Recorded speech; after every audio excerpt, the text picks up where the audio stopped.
Bro, episode 24, Cubicles Controllers. This is Umair. That's Lloyd on the other side. What's up, y'all? I know nothing about it other than the fact that it sets place in a time when race was a defining issue in access.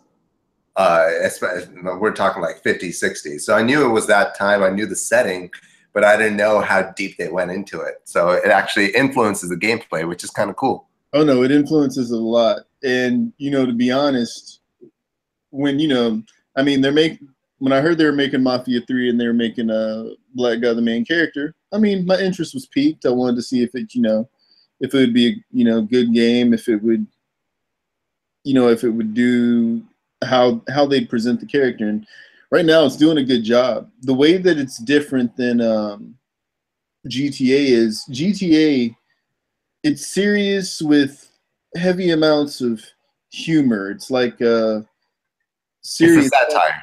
Yes, it's serious satire. This game is more serious. I mean, you have different.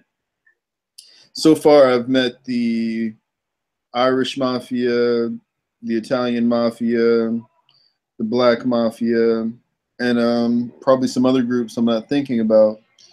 And they set up the story pretty well, and the characters and why you should care about the game and what's happening to the character. I mean, but it is there is, just like these type of games, they're doing a good job. I mean, it has some minor flaws for a company who's making a GTA-esque game that hasn't. But so far, the presentation's been great. The story's been great. You have a ton of stuff to do that you can do in these type of games. I like how they built in stealth, where you can stealth through a mission. You can go in guns blazing. I will say that they should work on the AI, because you can sneak around and disappear and no one will know where you are. But that's kind of always been a thing with open world games. I don't see it being any worse than GTA, to be honest. And they actually do a better job of stealth play than GTA does. I really haven't seen any press or reviews on Mafia 3. What's up with that? Well, that's because they didn't get them early copies. Because IGN and Polygon and Game Informer were talking about how they didn't get early copies, but a lot of them they're doing in progress reviews right now. So on IGN, I know they are, because I read it earlier this week before I got the game. Okay. I don't know what the reviews will say. If I had to, I don't know what the reviews would say. If I had to, I know you're enjoying your an element. You're enjoying the game so far, but I'd probably give the game an 8. A couple years now. Yeah. But I like it. I mean, there's definitely something going from an era and tone. So it's more story-based versus tasks-based. Would still have a lot of men and a lot of lieutenants there if I didn't also go ahead and, do the mission, whatever the, like ruin his moonshine stuff, and then I take out the lieutenants. That way, when I went infiltrated and went and got the boss, it wasn't that difficult. He didn't have as many men. And then one time, I decided not to do that, and the place was freaking mobbed with a bunch of dudes, including the mini bosses, and that one was a little more difficult. Okay. And so, and because it's like got the GTA open world structure, sometimes you'll see like there was this one where these guys were smuggling something through a canal underground, and there were like the game didn't tell me, but there were multiple ways to get to it, and I found this way through the sewer. Well, there's actually 2 ways through the sewer, the way that they show you, and I accidentally found this back way so I could sneak in behind them and take them out. Oh, that's kind of cool. So is the game linear or open world? No, I understand, but like I'm talking the story. Is it linear or do some of your decisions completely change the outcome of what happens next? I'm pretty sure some of your decisions change some of the outcome because a couple of things. Some of these guys I could have killed and I didn't. And as you accumulate underbosses yourselves, and some of them are for previous games, you get to hand them territory. And from what I understand, if you hand off too much territory to one party and not enough to another, they may rebel against you. Like some of these, like some of these main characters. So you kind of have that balance. When you're in good with some of your underbosses, like they'll send, you can get a card delivered to you, or they'll send you extra ammo, and you can purchase certain weapons. So I'm wondering, like, if you lose some of them in the alliance and you end up having to fight against them, my guess is you probably lose some of that stuff. Okay. So now that part is conjecture because I don't actually know, but I know that some of the main characters, some of the bosses can turn against you if you obviously favor one or the other. Yeah. So how many hours are you in? Oh, let me see if I can find out.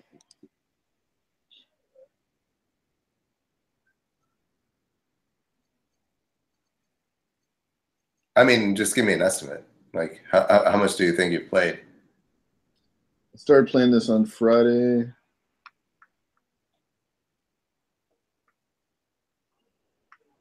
10, 12 hours, maybe. Okay. So when you're playing, do you have like your baby sleeping on your shoulder sometime or something, or on your lap? That hasn't happened yet, but that I'm not above it. That is probably something I would do.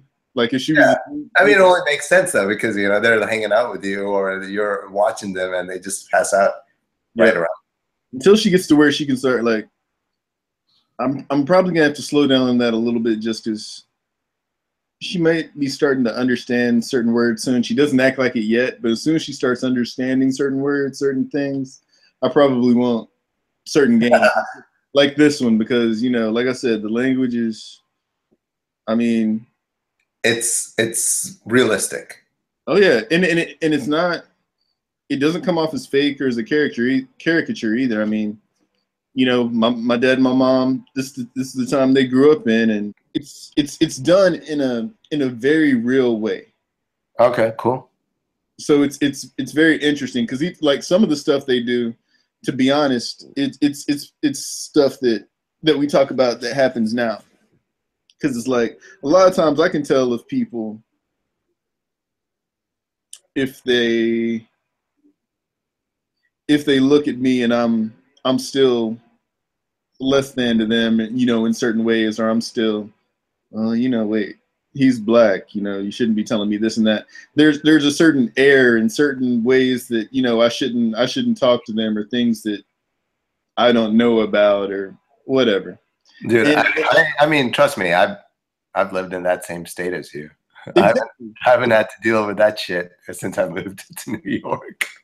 Exactly, but you know, I'm in Texas, man. I'm in the South. I know. The point I'm making is the game handles it in a realistic way. Like it's not. It does it properly, is what you're saying. Versus because most games will touch race as a caricature. If they're gonna play with the idea of race, they will make somebody like a stereotype with an accent, black dude or Asian dude or Indian dude. The biggest offender would be the Street Fighter series. And you would say that. And yeah. But, you know, but games usually try to fit a mold of whatever perception the casual player is doing. It's not the fact that they're saying this is a lesser than trait or physicality, etc., on a race gender spectrum, but it's the subtlety of that being infused into the norm of the player. Like a player might be playing like, oh yeah, I know what they're doing. It's not offensive, but the more you're exposed to it subconsciously, so you get an influence by it. So Exactly. Well, the game, like I said, the game handles it very well. Like it handled it like the first like 10 minutes.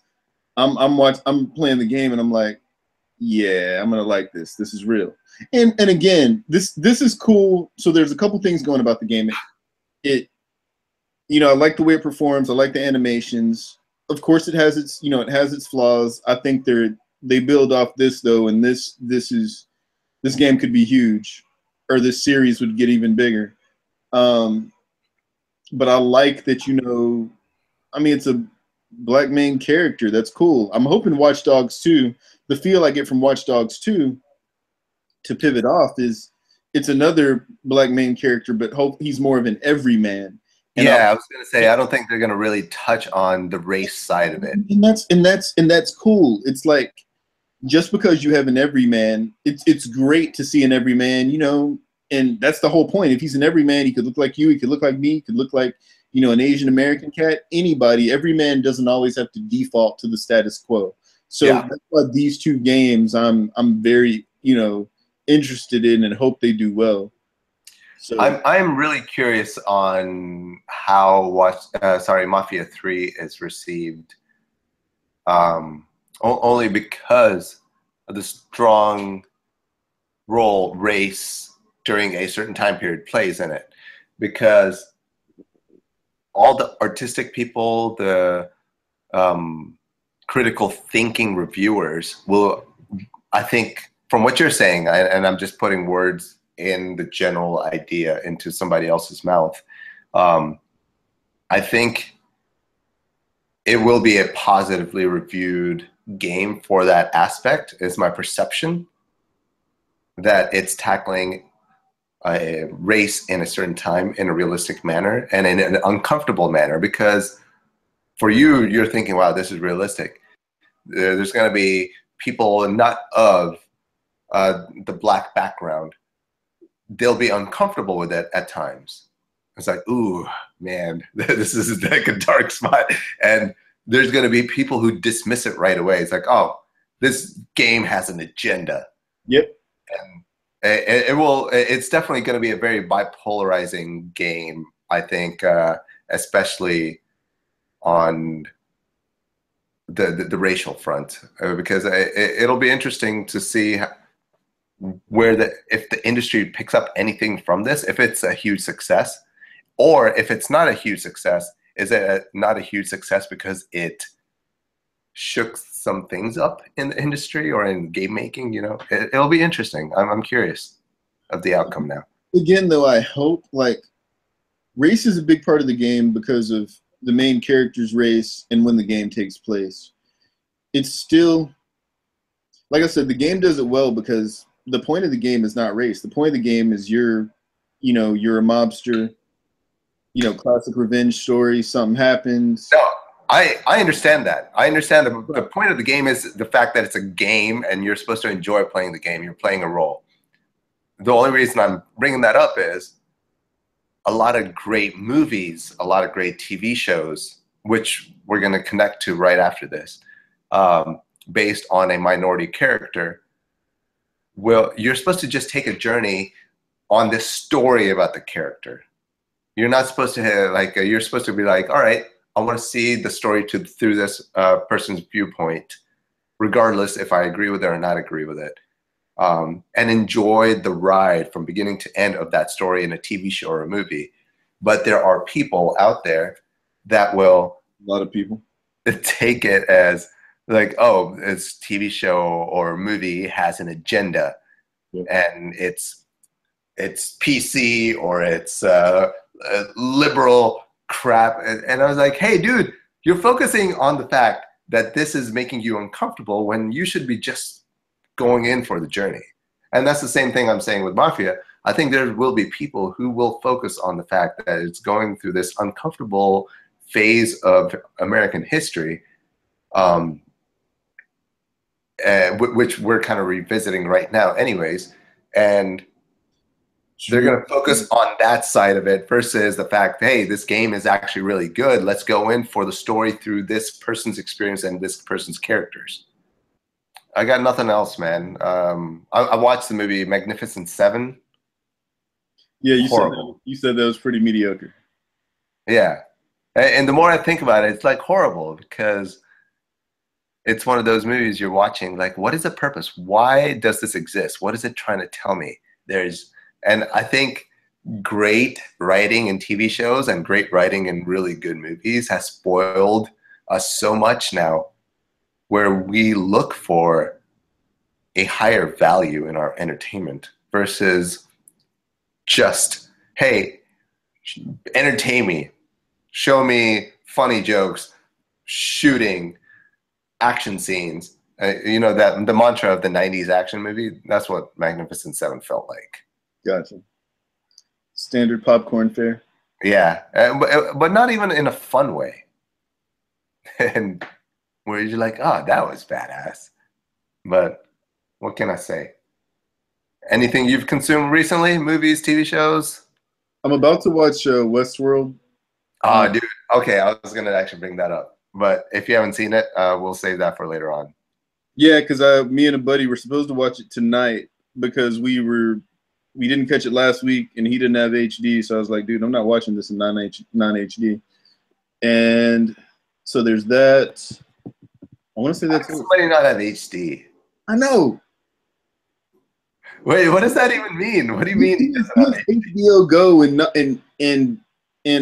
doesn't have HD. I was like, dude, that's like $5 extra a month. That's it. You only have one TV. It's $5 extra a month. Huh. Okay. I didn't even know that was an option. I thought you just subscribed to HBO Now or something. And what's crazy is I'm not even sure. Well, he's got to see the difference, but the difference hurts my eyes at this point. So it's that's like when people watch the 4:3 resolution TV shows and they watch it on a widescreen and it's all stretched out. And me, I can pick it up immediately. It's like, oh, what are you doing? Why are you watching it like that? It's like, what are you talking about? It's like everything's stretched out. Everyone looks expanded. It's like, no. I was like, oh, come on. Including like the lack of detail. But like I said, that's like you said, that's a whole different conversation. All right, hold on. I gotta put these notes down for Cubicles next session. Westworld, Luke Cage, Gears of War. Oh yeah, we'll probably both have played that by then. Gears of War 4. Are you gonna get it? Yeah. I don't know when yet. It comes out Tuesday, right? Or Friday? Yeah, I probably won't get it. It comes out, I think Tuesday, but I probably won't get it till like Friday. But I've got some guys, and we probably want to I'll probably play through campaign with a couple people, but we're looking for some guys just to play some private matches offline, just when we want to get on, or not offline. If you're across the country, it'll be online, but it'll be private matches, 3-on-3s. Xbox or PlayStation? I'm trying to keep a straight face. All right. All right, will do. All right, homie. Well, guys, Cubicles and Controllers, ready to sign off. Episode 24. Umerzia, out. Out. 5,000. That's not a thing.